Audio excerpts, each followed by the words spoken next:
Good morning. Ngasi card message ngasi ko Ngasigi card ki message se akoi ki kaino ko kay hani Rashigi matungina dumai ni yeng bato ko ka trying to katang thok chirage trying to shitagi shai shai rasi ma pa do khala khala dumai taraga yeng ngasi ko ato ahan basi da leire ko ani shu basi da leire ahum trying to ni ko thok to sha mari manga taruk Tarit, Nipan, Mapan, Tara, Taramathoy,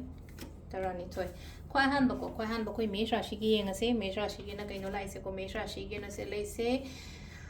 aina sum khalaga ke kaino khara ngai raga lei ko haidi pot se ngai lei ba se result pudi positive oina lakani ado ngai raga dang su lei gano tai tauba yaba khotpa yaba khara su dum taubiyo ko brisharashi gi oina khudong chaban has opportunities multiple opportunities la okaina piri ko ngasi se ahum subasina akoi methun rashi gi su chat ke tau ke kaina khanba leraga di taubiyo ko aduga sisina karkat ki same sida su leina ko haidi ano ba ideas kumba la e engonda kaina khalaga di adugi adu do thaba oina pangthok pi bai ko haidi khandang khalaga leita ba thaba pangthok pa yaba matam oina oi ko aduga sena ko akoi gi singa rashi shmina ngang ba khotpa ma kem taru nang tabon thok dum tau ko aduga sena koi gi kaina ko haidi chang nai na dum hono thaba hona ba matam da ko aduma phaba la kani tula gi sina muslena ko tumina nangi sida su tumina nangi tawum to kon to aina khalli se aina chatli se aina changi ba lambi se phai ko haina khallaga dum ko kanam ta kem haidam nang tawum to dum tawana hari ko sida bridge ki oina sida lei se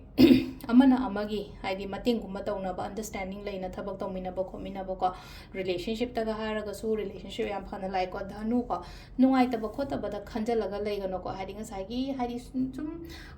life sum phata ba kadang na su ya po na ta afaba phata ba sum mix tarwa chatlin no ko aduna kai haige hai kan sida khoi gi silai se haidi silai no khara su keno tawna khandok piyon ka leina ko haidi afaba rom da mai onjan bi ba ko makar rashi ko aigi nungai ta ba chang ga nungai te ka haidi chang ga se khatang nungai ga ni ko ngasi se ko problems kumba lei ba dagi problems ta gi tholak pa mai tor ko aduga sisina akhoi gi kumbra rashi gi oina sida lai se kaino thaza ba ya de mingon da yam ka haina trust ba ya de ko last ki min na ko mina yengjan ba kalak pa khot pa yam yame ko min na sina ado sida lai re ko khoi gi kaino gi matungina ko rashi gi matungina tarot card reading ma'am thank you